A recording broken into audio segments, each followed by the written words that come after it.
누가복음은 사도행전과 함께 이방인인 누가가 기록했음을 알 수 있습니다. 본문 1장 3절에 보면 데오빌로 각하에게 누가복음을 쓰고 있다고 말하고 있고, 사도행전 1장 3절은 누가복음을 먼저 썼다라고 이렇게 기록을 하고 있어요. 사도행전 1장 1절을 보면 이런 말씀하고 있어요. 데오빌로여, 내가 먼저 쓴 글에는 무릇 예수께서 행하시며 가르치시기를 시작하신부터, 이렇게 말해요. 이 말씀을 통하여 오늘 본문에도 데오빌로 각하라는 그런 말씀이 있죠. 그것처럼 사도행전도 데오빌로여, 내가 먼저 쓴 글이라고 이렇게 말하고 있어요. 그래서 내가 먼저 쓴 글이라는 것은 누가복음을 말해요. 그래서 누가는 사도행전과 누가복음을 이렇게 기록했음을 알 수 있습니다. 그리고 누가는 골로새서 1장 14절에 의사였음을 사도 바울은 말하고 있어요. 골로새서 4장 14절에 보면 사랑을 받는 의사 누가와 또 데마가 너에게 문안하느니라, 이렇게 말하고 있어요. 그래서 의사 직업이죠. 그런 직업을 갖고 있는 사람이 누가였어요. 그런데 그런 아주 좋은 직업을 갖고 있는 사람이 다 팽개치고 사도 말만 따라서 이렇게 저기를 했던 것으로 이렇게 알 수가 있는 것입니다. 그런데 누가는 다른 성경의 저자들과 달리 이방인이며 예수님의 제자나 사도가 아닙니다. 누가는 제자들과 사도 바울에게 복음을 전해 듣고 병들어 몸이 약한 사도 바울을 간호하며 그 전도 여행에 동행했던 것임을 알 수가 있습니다. 그래서 성경에서 그것을 계속 기록을 하고 있죠. 이렇게 전해드는 복음의 말씀을 누가가 자세히 기록한 것으로 누가복음은 구약을 잘 모르는 이방인도 예수님이 어떤 분인지 잘 이해할 수 있도록 자세히 기록을 하고 있어요. 그래서 누가복음과 사도행전을 통하여 구약을 잘 모르는 이방인들도 예수님이 약속하신 메시아이며 우리의 구원자임을 이렇게 잘 기록을 하고 있어요. 그래서 이렇게 이방인들도 예수님이 누구인지 잘 알 수 있도록 성경을 이렇게 기록한 것을 알 수 있습니다. 그럼 오늘 본문 1절을 한번 볼게요. 본문 1절에 보면 우리 중에 이루어진 사실에 대하여 이렇게 말해요. 이루어진 사실이라고 이렇게 말하고 있죠. 이것은 예수님이 십자가를 통하여 약속의 말씀을 다 이루어주신 사실을 기록을 하고 있다라고 이렇게 말하는 것입니다. 누가는 사도 바울과 동행하면서 바울로부터 또 제자들로부터 예수님이 구약에서 약속하신 말씀대로 십자가를 통하여 약속하신 말씀을 다 이루어 주셨다는 복음을 자세히 전해 들었던 거예요. 그래서 그 말씀을 종합을 해서 이루어진 사실인 복음을 자세히 기록을 하고 있는 것입니다. 유대인들은요, 조상들로부터 전해 내려오는 하나님에 대한 말씀과 성경의 말씀을 가지고 있죠. 성경의 말씀, 구약을 가지고 있어요.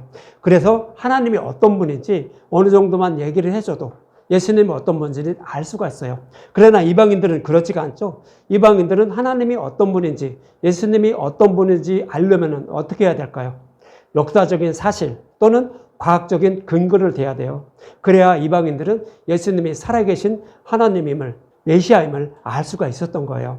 그래서 누가는 이루어진 사실을 자세히 다른 성경들보다 자세하게 기록을 하고 있는 거예요. 왜요? 구약을 잘 모르는 이방인들도 예수님이 어떤 분인지 알고 깨닫게 해서 구원받게 하려고 이렇게 기록을 하고 있다라고 1장 1절부터 우리 중에 이루어진 사실이라고 이렇게 말씀을 하고 있는 것입니다. 저와 여러분도 누가와 같이 구약에서 약속하신 말씀을 십자가를 통하여 다 이루어 주신 예수님에 대하여 자세히 전해주는 말씀을 들을 때 예수님이 어떤 분인지 알게 되고 그리고 믿음에 이르게 돼서 구원을 받게 되는 것입니다. 이 말씀은 이제 구약에서 잘 설명을 하고 있었어요. 성경의 말씀만 읽고 또 예수님만 내 의지로 믿으면 된다라고 이렇게 하면 구원받는다라고 이렇게 생각할 수가 있는데 그렇지가 않다는 거예요. 성경의 말씀은 어떤 모형과 그림자로 설명하고 있기 때문에 성경의 말씀을 아무리 먹는다고 해도 우리는 스스로 구원받지 못함을 구약에서도 기록을 하고 있었어요. 이것이 바로 요셉 그리고 베냐민, 요셉의 형들과 이렇게 이야기하는 말씀을 통하여 알 수가 있어요. 이제 요셉이 애굽의 총리가 됐죠. 그런데 온 땅에 기근이 들었어요. 그런데 이제 가나안 땅에 있던 형들이 애굽에 있는 요셉에게 양식을 찾으러 왔죠. 이 모습은 어떤 의미라고 말씀드렸어요? 요셉이 가지고 있는 양식은 우리가 가지고 있는 성경의 말씀을 상징적으로 표현하고 있는 거예요. 그래서 형들이 와서 그 성경의 말씀, 요셉이 가지고 있는 양식을 구해 먹는다고 해도 생명을 살릴 수가 없다고. 요셉은 형들에게 이렇게 말씀하고 있었어요. 창세기 42장 18절과 20절에 보면 사흘 만에 요셉이 그들에게 이르되 나는 하나님을 경외하노니 너희는 이같이 하여 생명을 보존하라 이렇게 말해요. 이 얘기는 좀 전에도 말씀드렸듯이 가나안 땅에 있던 요셉의 형들이 요셉에게 양식을 찾으러 왔는데 이 양식을 먹는다고 해도 생명을 살릴 수가 없다라는 거예요. 상식적으로 생각해 보세요. 육적인 양식만 먹으면 우리는 생명을 살릴 수 있다라고 이렇게 생각을 하는데 요셉은 그렇지 않다는 거예요. 이 얘기는 뭐예요? 요셉이 가지고 있는 것은 성경의 말씀을 상징적으로 표현하고 있는 거예요. 그래서 성경의 말씀을 백독, 천독을 한다 할지라도 우리는 그 속에 있는 그 진리의 말씀을 찾아 먹지 못하면 생명을 살릴 수 없다라고 요셉은 형들에게 이렇게 얘기를 하는 거예요. 너희들 이걸 먹는다고 할지라도 생명을 살릴 수가 없으니 생명을 살릴 수 있는 방법이 뭔 줄 아니? 이렇게 해야 돼. 그래야 너희들이 생명을 살릴 수가 있어. 생명을 보존할 수가 있어. 라고 이렇게 말하는 거예요. 그러면서 19절에 너희가 확실한 자들이면 너희 형제 중 한 사람만 그 옥에 갇히고 하고 너희는 곡식을 가지고 가서 너희의 집안에 굶주림을 구하고 너희 막내 아우를 내게 데리고 오라. 그러면 너희 말이 진실함이 되고 너희가 죽지 아니하리라 하니 그들이 그대로 하니라 그러죠. 요셉의 형들에게 요셉은 막내 아우 베냐민을 그때 데리고 오지 않았죠. 그러니까 막내 아우 베냐민을 데리고 와야만 너희들은 생명을 살릴 수 있다는 거예요. 그냥 문자적으로 보면 어때요? 이 양식을 가져가도 이 양식이 떨어지게 되면 그 형들의 생명은 구할 수가 없죠. 그렇게 생각을 할 거예요. 근데 그 얘기가 아니에요. 이것은 요셉이 가지고 있는 양식은 우리가 가지고 있는 성경의 말씀이에요. 이 성경의 말씀을 먹는다라고 해도 우리가 생명을 구할 수 있는 방법은 막내 아우 베냐민을 데리고 와야 되는 거예요. 막내 아우 베냐민은 무슨 얘기냐면 복음의 말씀을 상징적으로 표현하고 있는 거예요. 우리가 가지고 있는 성경의 말씀은 여러 가지 모형과 그림자로 약속하신 메시아가 오셔서 십자가에서 대속제물로 죽으시고 부활하신 복음으로 구원하실 것을 여러 가지 모형과 그림자로 말씀하고 있는 거예요. 그래서 여러 가지 모형과 그림자로 말씀하고 있는 이 십자가를 찾아 먹어야만 우리는 생명을 살릴 수 있다는 거예요. 그런 의미로 요셉은 형들에게 막내 아우 베냐민을 데리고 와야만 생명을 보존할 수 있다라고 이렇게 말씀을 하고 있는 거예요. 그래서 우리는 성경 말씀을 먹는다고 할지라도 구원받지 못하는데 구원받을 수 있는 방법이 뭐예요? 성경에 숨겨진 복음의 말씀, 십자가를 찾아 먹어야 된다는 거예요. 그래야 구원받을 수 있다라고 막내 아우 베냐민을 데리고 오라라고 이렇게 말씀을 하고 있는 거예요. 그래서 우리가 성경의 말씀은 백도 천도가 한다 할지라도 그 속에 숨겨진 예수님에 대해서 기록된 그 말씀을 찾아 먹지 못하면 구원을 받지 못한다라고 복음의 말씀을 찾아 먹어야 된다라고 요셉은 그렇게 말씀을 하고 있는 거예요. 이 사실을 잘 알고 있는 사도 바울도 누가에게 구약에서 약속하신 메시아 언약의 말씀대로 십자가를 통하여 다 이루어 주신 예수님에 대해서 자세히 설명해 주었던 거예요. 그리고 사도들도 예수님의 제자들도 동일하게 구약에서 약속하신 말씀대로 예수님이 오셔서 약속하신 말씀을 십자가를 통해 다 이루어 주신 그 복음만 전해준 거예요. 여기에다 다른 것을 섞어서 전하면 구원받지 못함을 이들은 다 안 거예요.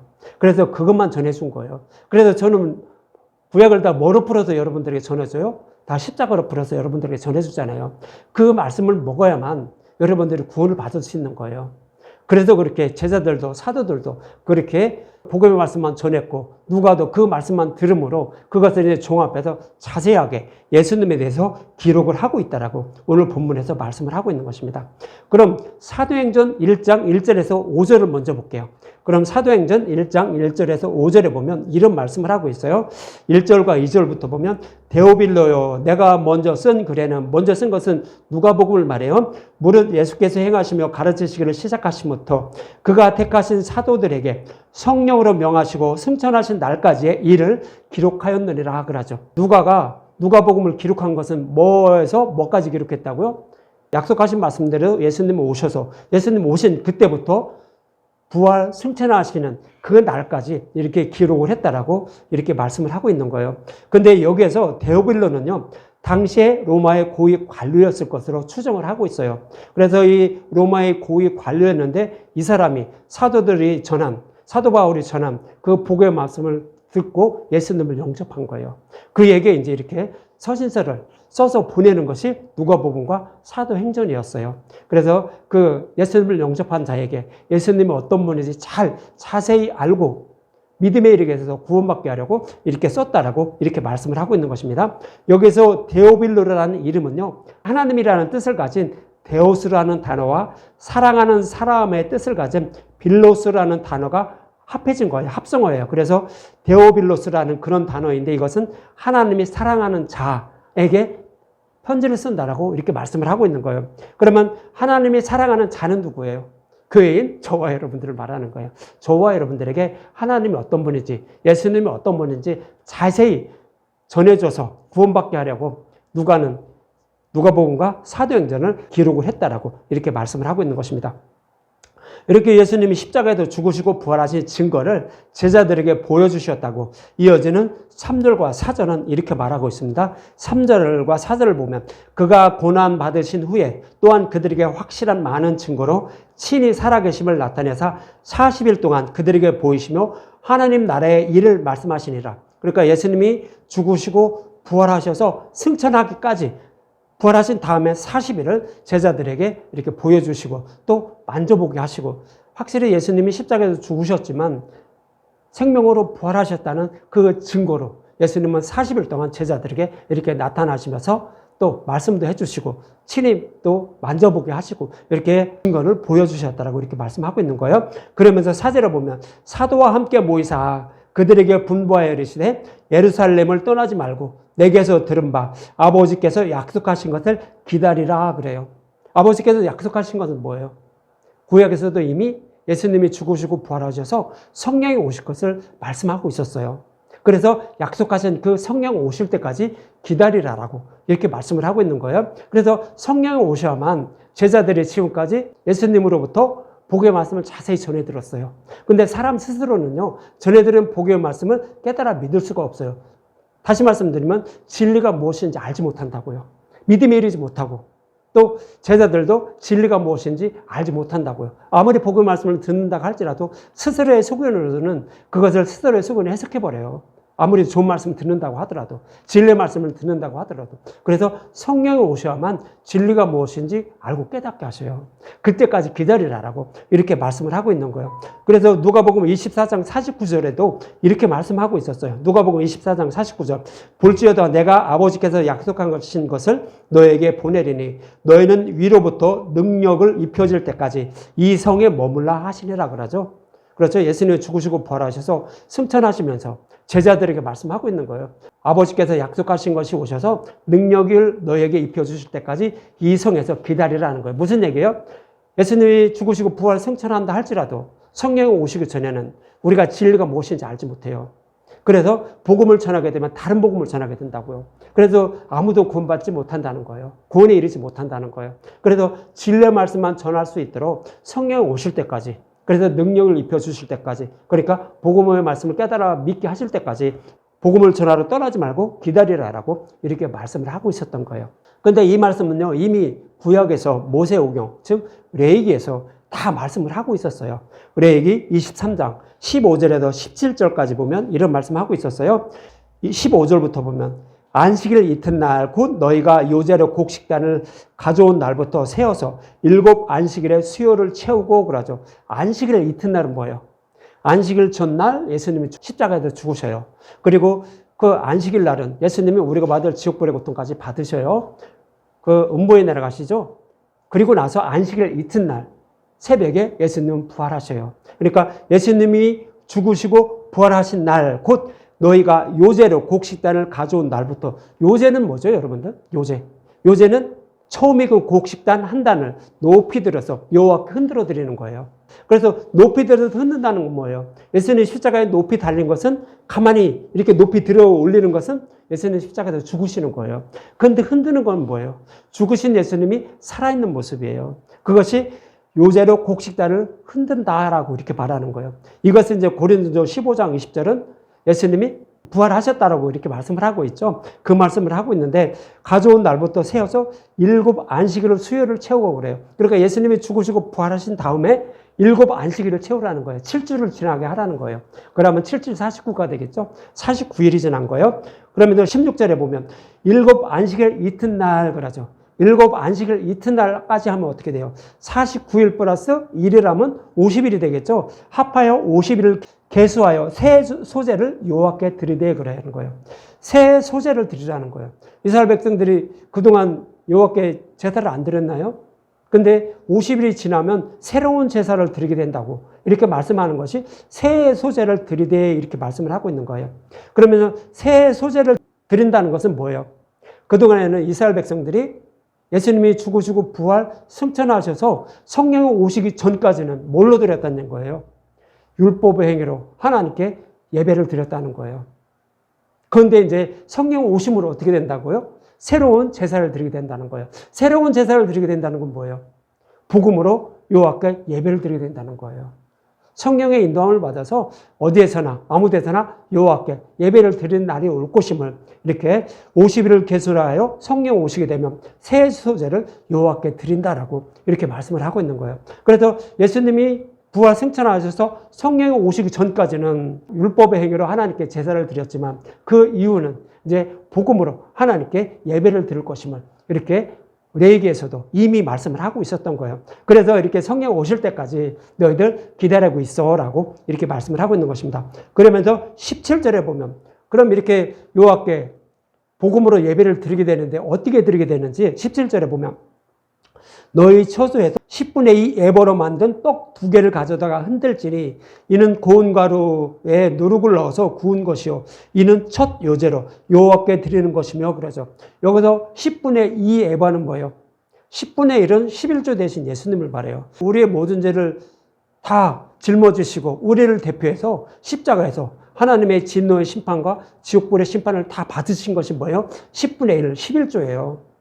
우리의 죄를 대신해서 예수님이 하나님의 진노의 심판을 다 받으신 것이 11조라고요. 이것이 10분의 1이에요. 그런데 그것이 10분의 1이고 또 10분의 1 또 있다는 거예요. 이것은 이제 뭐 다른 예수님이 있다는 게 아니에요. 이것은 유대인과 이방인에게 먹일 복의 말씀을 상징적으로 표현을 하고 있는 거예요. 그래서 11조 대신 예수님을 이방인들에게도 먹이고 또 유대인들에게도 먹여서 천하만민을 구원하실 것을 이렇게 말씀하는 것이 10분의 2 에버로 만든 떡 2개예요. 그래서 떡 1개는 이방인에게 또 떡 1개는 유대인들에게 먹여서 그들을 구원하실 것을 말씀하고 있는 거예요. 그래서 떡 2개를 가져다가 흔들지니 이는 고운 가루에 누룩을 넣었다고 하죠. 이제 그 출애굽기에는 무교백을 먹는데 누룩을 넣지 말고 먹으라고 말씀하고 있어요. 그런데 여기 레위기에서는요, 복음 시대에는 누룩을 넣어서 먹으라고 그래요. 그럼 이상한 거잖아요. 여기서 누룩을 넣어서 먹으라는 것은 뭐예요? 누룩은 이제 거기서 다른 복음을 섞으라는 얘기가 아니에요. 누룩은 널리 복음을 퍼뜨리라는 얘기예요. 그래서 여기서 누룩을 넣어서 먹으라고 하는 거예요. 그래서 이 복음을 십자가에서 율법을 복음으로 바꿔주신 그 복음을 널리 전해서 천하만민을 구원하게 하는 모습을 이렇게 누룩을 넣어서 구운 것으로 이렇게 첫 요제로 여호와께 드리라라고 이렇게 말씀을 하고 있는 것입니다. 그래서 이렇게 예수님 오셔서 죽으시고 부활하신 복음으로 천하만민을 구원하실 것을 이미 레위기에서도 이렇게 말씀을 하고 있는 것입니다. 이렇게 예수님이 죽으시고 부활하여 오순절이 되어 성령이 오시면 어떻게 되는지 요한복음 14장 16절에 이렇게 말씀하고 있어요. 내가 아버지께 구하겠으니 그가 또 다른 보혜사를 너에게 주사 영원토록 너희와 함께 있게 하리니 이렇게 말해요. 또 다른 보혜사 성령을 보내주시는데 영원토록 저와 여러분들과 함께 하신대요. 왜 함께 하셔야 되죠? 저와 여러분들에게 성령이 계시지 않으면요, 저와 여러분들은 성령이 계시지 않으면 내 마음대로 하나님의 말씀을 스스로 생각을 해요. 그래서 스스로 생각해서 그 스스로 생각한 것을 가지고 하나님께 예배를 드려요. 이것은 다른 복음이에요. 땅의 말씀이에요. 그래서 이건 다른 복음이라 우리는 구원받지 못해요. 그래서 우리를 끝까지 하나님 나라로 인도하시는 그날까지 함께 하셔서 우리를 구원해 주시려고 한번 성령 오시게 되면 떠나지 않는다고요. 그렇게 해서 우리를 구원해 주신다라고 요한복음 14장 16절은 그렇게 말씀을 하고 있는 것입니다. 이러한 의미에서 예수님이 부활 승천하시며 아버지께서 약속하신 것을 기다리라 말씀하신 것으로 성령이 오셔서 들은 복음의 말씀을 생각나게 하여 복음을 전하는 전도의 삶을 살아가게 하신다라고 제자들에게 너희들 떠나지 말고 이 성에서 성령이 오셔서 능력이 입혀질 때까지 떠나지 말라라고 이렇게 말씀을 하고 있는 것입니다. 그래서 제자들과 또 저와 여러분들에게도 성령이 오시게 되면 영원히 떠나지 않아요. 저와 여러분들이 하나님 나라에 들어갈 때까지 영원히 떠나지 않으시면서 진리의 길로 인도해 주셔서 우리를 구원해 주신다고요. 그래도 제자들도 떠나지 말라라고 이렇게 말씀을 하고 있는 것입니다. 그래서 사도행전 1장 5절에 이렇게 말씀하고 있어요. 요한은 물로 세례를 베풀었으나 너희는 몇 날이 못되어 성령으로 세례를 받으리라 하셨느니라 그러죠. 세례 요한은 물로 세례를 베풀었다는 거예요. 물로 세례를 베풀었다는 것은 뭐예요? 그냥 물속에 들어갔다 나오는 게 세례를 베푸는 건가요? 이것은 그냥 모형이에요. 물로 세례를 베풀었다는 것은 구약에서도 이 세례가 무엇인지 말씀을 하고 있었는데 엘리야가 갈멜산 전투에서 바알과 아세라 선지자 850명과 싸우죠. 서로 제단을 쌓고 누가 하나님의 응답을 받아서 이 제물을 다 받으시는지 그것을 이제 싸움을 걸어요. 그래서 바알과 아세라 선지자들은 그것을 이제 아무리 기도를 하고 막 저기 날뛰고 춤을 춰도 나타나지 않죠. 그래서 그대로 있었지만 엘리야가 제단을 쌓은 건 어떻게 했어요? 하늘에서 불이 내려서 그것을 다 받으셨다라고 핥으셨다라고 이렇게 말씀을 하고 있어요. 그래서 엘리야가 제단을 쌓은 것은 십자가를 상징하는 거예요. 이스라엘 백성들이 십자가를 버리고 다른 복음을 따라서 하나님을 섬겼다고요. 그러니까 너희들 회개하고 복음으로 돌아오라고 여호와께로 돌아오라고 십자가로 돌아오라고 이 싸움을 붙여놓은 거예요. 그래서 하나님이 이거 받으시니까 어떻게 해요? 너희들 회개하고 우리를 구원하실 분은 오직 살아계신 하나님 한 분뿐이라고요. 그리 돌아오라고 이렇게 그 전투를 통하여 이렇게 말씀을 하고 있었던 거예요. 이것이 뭐예요? 물세례예요. 회개하라고요. 다른 복음을 따르는 것에 돌이켜 여호와께로 돌아오라고 하는 것이 뭐예요? 물세례예요. 회개하라는 얘기예요. 그래서 세례 요한도 마찬가지였어요. 구약에서 약속하신 메시아가 오셔서 우리를 구원하신다라고 이렇게 약속하고 있었는데 그 약속하신 메시아가 오셨으니까 여호와께로 돌아오라고요. 이 약속하신 메시아께로 돌아오라고 복음으로 돌아오라고 세례 요한은 물로 세례를 줬던 거예요. 그리고 나서 이제 이렇게 말씀하시죠. 요한은 물로 세례를 베풀었거니와 너희들 회개하고 여호와께로 돌아오라고 이렇게 얘기했는데 몇 날이 못돼요? 성령으로 세례를 받았다라고 하죠. 성령 세례는 뭐예요? 성령이 오셔서 들은 복음의 말씀을 깨달아 믿게 하는 것이 성령 세례예요. 갈라디아서에서 말씀하고 있었잖아요. 사도 바울이 갈라디아 교회에게 율법을 전하지 않고 누르기 없는 복음의 말씀만 전하는 이유가 뭐라고 했어요? 누르기 없는 복음의 말씀을 들을 때 성령이 오셔서 그 들은 복음의 말씀을 깨달아 믿게 해서 구원받게 한다고. 그래서 사도 바울과 제자들은 다 뭐만 전한다고요? 누르기 없는 복음의 말씀만 전한다라고 이렇게 말씀을 하고 있잖아요. 그래서 누르기 없는 복음의 말씀을 들을 때 성령이 오셔서 그것을 깨달아 믿게 하는 거예요. 이것이 뭐예요? 성령 세례예요. 그런데 다 복음 하면서 다른 누르기 섞인 것을 듣게 되면 성령 일을 안 하셔요. 그래서 우리가 아무리 열심히 신앙생활을 한다고 해도 구원받지 못한다고요. 그래서 우리는 누르기 없는 복음의 말씀, 누르기 없는 복음의 말씀은 뭐예요? 구약에서 약속하신 말씀대로 예수님 오셔서 약속하신 말씀을 십자가에서 다 이루어주신 예수님에 대해서 전하는 거예요. 그래서 오늘 본문에서도 누가는 이루어진 사실에 대해 이렇게 자세히 기록을 하고 있다라고 이렇게 말씀을 하고 있는 거예요. 이렇게 성령으로 세례를 받은 제자들은 이제 깨달은 복음을 땅끝까지 전하게 된 거예요.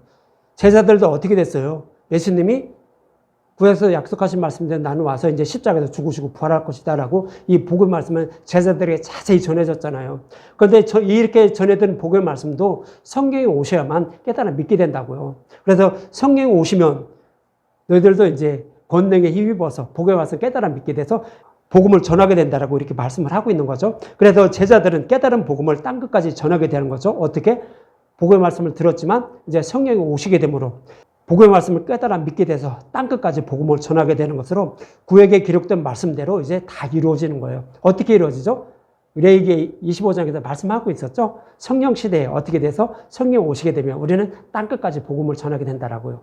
그 말씀대로 제자들에게 복음의 말씀을 전해 들었고 또 성령이 오심으로 그 복음의 말씀을 깨달아 믿게 돼서 유대인들과 이방인에게 복음을 전하는 그런 말씀대로 이루어지게 되는 것입니다. 그래서 누가는 성경에 기록된 말씀대로 이루어지고 있는 예수님에 대하여 누가복음과 사도행전에서도 자세히 기록을 하고 있는 것입니다. 그럼 본문에서 들어와서 본문 2절에 보면 처음부터 목격자와 말씀에 일꾼된 자들이 전하여준 그대로 내력을 조술하려고 붓을 든 사람이 많다라고 하죠. 처음부터 목격한 자, 그리고 예수님을 따르던 그런 사도들이죠. 그리고 제자들이었어요. 이들은 다 예수님이 말씀하신 대로 죽으시고 부활하신 것을 다 보고 또 만져보고 다 한 사람들이에요. 그래서 이것을 자세히 전해줬는데 이 말씀을 듣고 이제 예수님에 대해서 기록을 하는 사람들이 많았다라는 거예요. 그러면서 누가도 그것을 이제 자세히 기록을 하려고 이렇게 기록을 하고 있다라고 이렇게 말씀을 하고 있습니다. 사도 요한도 십자가에서 죽으시고 부활하신 예수님을 손으로 만지고 눈으로 보았다라고 요한일서 1장 1절에 이렇게 말씀하고 있어요. 태초부터 있는 생명의 말씀에 관하여는 우리가 들은 바요, 눈으로 본 바요, 자세히 보고 우리의 손으로 만진 바라고 하죠. 태초부터 있는 생명의 말씀은 뭐예요? 이 우주 만물을 창조하시기 이전부터요, 하나님은 타락한 저와 여러분들을 십자가를 통하여 구원하실 것을 계획했어요. 그것이 태초부터 있는 약속의 말씀이에요. 계획하시고 약속하셨어요. 창세기 3장 15절에서 이미 말씀하고 있었죠. 원래는 1장부터 말씀하고 있는 거예요. 그 말씀대로 예수님이 오셔서 십자가에서 죽으시고 부활하신 것을 제자들과 사도들도 예수님을 직접 눈으로 보고 지켜보고 또 만져보고까지 했다라고 요한 1서에서 사도 요한은 이렇게 말씀을 하고 있는 거예요. 여기만 이렇게 말씀하고 있었을까요? 구약에서도 말씀하고 있었어요. 구약 미가서 5장 2절에 보면 이런 말씀하고 있어요. 베들레헴 에브라다야 너는 유다 족속 중에 작을지라도 이스라엘 다스릴 자가 내게서 내게로 나올 것이라. 그의 근본은 상고에 영원히 있느니라 그래요. 약속하신 메시아가 오시는데 그냥 오시는 것이 아니라 이것은 창세전에 계획하시고 약속하신 말씀대로 예수님이 오셔서 죽으시고 부활하신다고요. 그 약속하신 메시아가 오셔서 죽으시고 부활하신다라고 이렇게 말씀하고 있어요. 근데 우리가 가지고 있는 성경 미가서 5장 2절은 조금 이해하기가 어렵죠. 그러면 여기서 표준 세번역으로 다시 읽어드릴게요. 미가서 5장 2절. 그러나 너 베들레헴 에브라다야 너는 유다의 여러 족속 가운데서 작은 족속이지만 이스라엘을 다스릴 자가 내게서 내게로 나올 것이라. 그의 기노는 아득한 옛날 태초에까지 거슬러 올라간다 그래요. 좀 쉽게 번역했죠. 창세전부터 우주 만물을 창조하시기 이전부터 타락한 우리를 예수님을 통하여 십자가를 통하여 구원하실 것을 말씀하고 있었던 거예요. 그래서 그 약속의 말씀대로 예수님 오셔서 우리를 구원하실 것을 십자가에서 죽으시고 부활하셔서 구원하실 것을 구약에서도 이미 말씀하고 있었다고요. 미가서 5장에서도 말씀하고 있었고요. 여기서 창세기 1장부터 말씀하고 있었어요. 1장 첫째 날부터 말씀을 하고 있었던 거예요.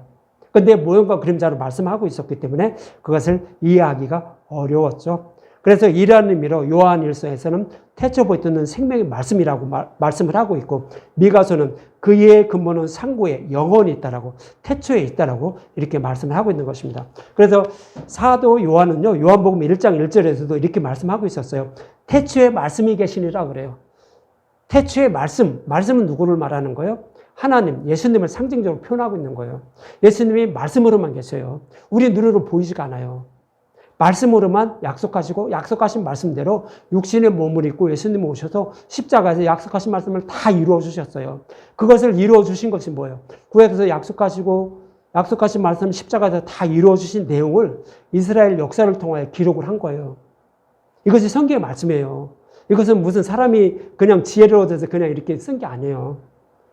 이스라엘 역사를 통하여서 성령이 오셔서 이 작가들에게 지혜를 주신 거예요. 그래서 그 지혜대로 이렇게 기록을 해놓은 게 성경 말씀이에요. 역사적 사실이에요.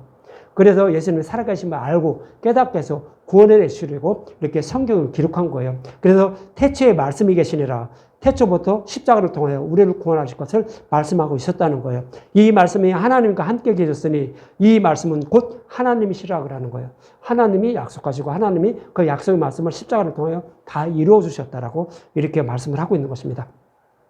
이렇게 약속의 말씀을 이루어 주시려고 오신 예수님이 약속의 말씀대로 십자가에도 죽으시고 부활하신다는 그 약속의 말씀을 다 이루어 주셨다는 거죠. 그래서 누가복음 24장 38절과 39절에 보면 이렇게 다 이루어 주신 것을 다 지켜본 사람들이 있다라고 이렇게 말해요. 예수께서 이르시되 어찌하여 두려워하며 어찌하여 마음에 의심이 일어나느냐. 예수님이 죽으시고 부활하셨는데 제자들은 예수님이 죽으시고 부활하신 것을 느끼지도 못했어요. 그러니까 예수님이 나타나셔서 왜 의심이 이렇게 많느냐는 거죠. 그러면서 39절에 내 손과 발을 보고 나인 줄을 알라. 또 나를 만져보라. 영은 살과 뼈가 없으되 너희 보는 바와 같이 나는 있느니라 그러는 거예요. 예수님이 죽으시고 부활하신 것을 제자들과 사도들에게 직접 눈으로 보게 만들었고 또 손으로 만져보게 한 거예요. 그냥 예수님 죽으시고 부활하셨다고 그냥 이렇게 머릿속에 상상해서 저기 한 게 아니라 친히 이 제자들과 사도들에게는 다 눈으로 지켜보게 만들었고 또 손으로 만져보게 했다고요. 그래야만 예수님이 죽으시고 부활하신 것을 증거할 수가 있겠죠. 그래서 제자들은 다 자기 눈으로 지켜보고 또 만져본 걸로 이 복음을 전했던 거예요. 이 복음만 전하고 다른 걸 전한 것이 아니었던 거예요. 그래서 예수님이 살아계심을 이렇게 알고 깨닫게 하려고 이렇게 그 증거로 이렇게 말씀을 했던 것입니다. 그래서 누가도 데오빌로 각하에게 창세전에 약속하신 말씀대로 다 이루어지신 예수님에 대해 자세히 전해준다는 의미로 본문 3절과 4절에 이렇게 말씀하고 있어요. 그 모든 일의 근원부터 자세히 미루어 살핀 나도 데오빌로 각하에게 차례대로 써보내는 것이 좋은 줄 알았노니 이는 각하가 알고 있는 바를 더 확실하게 하려 함이로라 그러죠. 누가복음을 기록한 목적을 말씀하고 있는 거예요. 저와 여러분들이 예수님을 믿는다고 할지라도 예수님이 어떤 분인지 자세히 알지 못하면 우리는 믿음에 이르지 못해요. 그래서 구약에서 이렇게 약속하신 말씀대로 오셔서 약속하신 말씀을 십자가를 통하여 다 이루어주신 예수님에 대해서 그 어떤 성경보다도요 자세하게 기록을 하고 있어요. 그래서 누가복음 1장에서는 세례 요한의 아버지가 일하는 것부터 임신해서 태어나는 것부터 이렇게 자세히 이루어가고 있고 또 예수님이 태어나시는 모습도 임신하고 또 태어나는 모습까지 자세하게 기록을 하고 있는 거예요. 그래야만 예수님이 살아계심을 알고 우리는 예수님이 어떤 분인지 알아서 믿게 됨을 누가는 그것을 알고 그렇게 기록을 하고 있는 것입니다. 그러나 이렇게요. 아무리 자세하게 말씀을 드리고 또 이렇게 전해준다고 할지라도 사람 스스로는 그 믿음에 이르지 못한다라고 구약에서 또 기록을 하고 있었어요. 이사야 48장을 쭉 한번 중요한 대목만 훑어드릴게요. 이사야 48장 3절과 5절부터 먼저 볼게요. 내가 예로부터 처음 일들을 알게 하였고 내 입에서 그것들이 나갔으며 또 내가 그것들을 듣게 하여 내가 후련히 행하여 그 일들이 이루어졌느니라. 내가 알거니와 너희는 완고하여 내 목은 쇠의 힘줄이요 내 이마는 노시라. 그러므로 내가 이 일을 예로부터 내게 알게 하였고 일이 이루어지기 전에 그것을 내게 듣게 하였느니라. 그것을 내게 듣게 하여 내가 이것을 내 신이 행한 바가 아니요 내가 새긴 신상과 부어 만든 신상의 명령을 바란 바가 말하지 못하게 하려 하느니라 그러죠. 무슨 얘기냐면 예수님이 행하여 주실 일을요. 하나님이 행하여 주실 일을 이스라엘 백성들에게 이미 다 알게 했다는 거예요. 그래서 하나님이 이루실 일이 무엇인지 듣고 다 알 수 있었다는 거예요. 구약의 이스라엘 백성들은 그것을 다 알고 있었다는 거예요. 근데 그 일이 이루어진 것을 알지 못하고 있다라고 이렇게 책망을 하시는 말씀이에요. 하나님이 저와 여러분들에게요. 하나님이 하실 일을 성경의 말씀을 통하여 이미 구약에서 다 말씀하고 있어요. 그리고 후련히 사람은 그것을 믿지 못한다고 할지라도 하나님은 그것을 그냥 다 이루어줘요. 약속하신 말씀을 그대로 다 이루어 주신다고요. 그래서 구약에서 메시아를 보내서 구원하신다는 약속의 말씀대로 십자가를 통하여 다 이루어 주신 거예요. 이것을 모형하고 있는 것이 애굽에 있던 이스라엘 백성들을 출애굽해서 가나안 땅을 기업으로 준다라는 이 말씀 속에 다 들어 있었던 거예요. 이렇게 다 이루어 주셨는데도 구약의 이스라엘 백성들은 하나님이 살아계심을 알지 못한다고요. 십자가를 통하여 구원해 주신다는 것을 이거를 알지 못한다고요. 알지 못하는 이유가 너는 완고하며 내 목은 쇠의 힘줄이요 내 이마는 노시라고 하는 거예요. 그냥 죽은 사람과 똑같다는 거예요. 죽은 사람에게 아무리 얘기하고 그것을 이루어준다고 해도 어떻게 해요? 알아듣지 못하잖아요. 그거와 똑같다는 거예요. 누가? 구약의 이스라엘 백성들이. 그들만 그럴까요? 우리도 똑같아요. 우리도 똑같이 아무리 하나님이 오셔서 이렇게 약속하신 말씀을 이루어준다고 해도 사람 스스로는 그것이 정말로 하나님 살아계시고 하나님이 약속하신 말씀대로 이루어주신 건지 그것을 알지 못한다고 이렇게 말씀을 하고 있는 거예요. 그래서 이렇게 아무리 약속을 하고 다 이루어 주신다고 할지라도 복음의 말씀을 전해준다고 할지라도 그것을 믿지 못하는 자들을 하나님은 구원을 해주신다는 거예요. 어떻게 구원해줘요? 하나님의 이름을 위하여 구원해 주신다라고 이사야 48장 11절에 이렇게 말하는 거예요. 나는 나를 위하여 일을 이룰 것이라. 어찌 내 이름을 욕되게 하려 내 영광을 다른 자에게 주지 아니하리라 그러는 거예요. 구약에서 이렇게 해서 십자가를 통하여 구원해 주신다라고 약속했는데 만약 그 약속의 말씀을 이루어주지 않으면 하나님의 이름이 더럽히게 되죠. 아무리 그 복음을 전한다고 해도 스스로 믿음이 이르지 못하는 자들에게 그런 자들에게 복음을 전해서 깨달아 믿게 해서 구원해 주신다는 거예요. 왜요? 하나님의 이름을 더럽히지 않기 위해서. 그래서 내 영광을 다른 자에게 주지 않는다는 거예요. 내 영광은 뭐예요? 십자가의 영광을 말하는 거예요. 십자가 복음을 내 아들들에게만 깨달아 믿게 하고 다른 자들에게는 깨달아 믿게 하지 않는다는 거예요. 그래서 내 아들들에게는 이 복음의 말씀을 듣고 깨달아 믿게 해서 구원해 주신다라고 이렇게 11절에 말하는 거예요. 그럼 어떻게 구원해 주시냐면 16절에 보면 이렇게 말씀하고 있어요. 너희는 내게 가까이 나와 이것을 들으라. 내가 처음부터 비밀히 말하지 아니하였나니. 그래서 하나님은 저와 여러분들을 구원하실 것을 비밀리에 말하지 않았어요. 성경의 말씀에 다 기록을 하고 있어요. 그런데 모형과 그림자로 기록을 했을 뿐이에요. 그런데 눈이 열려진 사람은 그것을 찾아 먹어요. 근데 이렇게 비밀이 말하지 않았다는 거죠. 이것이 있을 때부터 내가 거기에 있었느니라. 그러니까 하나님이 그 약속하신 말씀대로 창세전에 계획을 하시고 다 약속을 하시고 그리고 나서 이것을 이루어 주신다는 거죠. 이제는 주 여호와께서 나와 그의 영을 보내셨다라고 그래요. 구약인데요. 여호와께서 나와 그의 영을 보내셨느니라라고 하죠. 미래 완료형으로 이렇게 말씀을 하고 있어요. 구약인데도 아직 이루어지지 않았어요. 그런데 다 이루어진 것처럼 말씀을 하고 있어요. 나라는 것은 뭐예요? 나와 그의 영을 보내주었다 하는데 나라는 것은 예수님을 말씀하고 있는 거예요. 구에서 약속하신 말씀대로 예수님을 보내주셔서 우리를 구원하신다고요. 구원했다라고 말하는 거예요. 그러면서 그의 영을 보내셨다라고 하죠. 그의 영은 뭐예요? 예수님은 죽으시고 부활 승천하셔서 성령을 보내주셔서 스스로 깨달아 믿지 못하는 저와 여러분들은 성령을 보내주셔서 복음의 말씀을 들은 것을요 깨달아 믿게 하는 거예요. 생각나게 하는 거예요. 제자들처럼. 그렇게 해서 우리를 구원해 주신다라고요. 그것을 이미 이사야 48장에도 말씀하고 있었던 거예요. 그래서 사람 스스로는 아무리 복음의 말씀을 듣는다고 해도 믿음에 이르지 못해요. 그래서 하나님은 그것을 이미 아시고요. 구약에서도 예수님 오셔서 십자가에서 죽으시고 부활하신 그 복음을 전하고 성령이 오셔서 깨달아 믿게 해서 우리를 구원하실 것을 구약에서도 이미 이렇게 다 말씀을 하고 있는 거예요. 그래서 이것을 다 이루어 주셔서 우리를 구원해 주신다고요. 얼마나 감사한지요. 그렇지 않나요? 여러분들 그래서요. 여러분들도 누리가 없는 복음의 말씀만 듣는 거예요. 누가복음과 사도행전을 자세히 기록한 것처럼 구약에서 약속하신 말씀대로 오셔서 약속하신 말씀을 십자가에서 다 이루어 주신 예수님에 대해서 전하는 말씀을 들을 때 여러분들에게 성령 오시는 거예요. 그래서 깨달아 믿게 해서 구원해 주신다라고 성경은 그렇게 말씀을 하고 있는 것입니다. 그래서 성령 시대에 하나님이 사랑하시는 자들의 구원을 위하여 누가는 근원부터 자세히 살펴 복음을 전해주므로 성령이 들은 복의 말씀을 믿게 하여 구원받게 하려고 누가는 근원부터 자세히 살펴 누가복음을 기록하고 있다라고 오늘 본문에서 말씀을 하고 있는 것입니다. 저와 여러분도 근원부터 자세히 살펴서 전해주는 복의 말씀을 들음으로 예수님이 어떤 분인지 알게 되는 것이며 또 성령이 오셔서 믿음을 자라게 해서 구원해 주시는 것입니다. 이 사실을 여러분들 잊지 마시고 근원부터 자세히 살펴 전하는 누르기 없는 복음의 말씀만 듣고 먹어서 영원한 생명을 얻는 저와 여러분들이 되셨으면 합니다.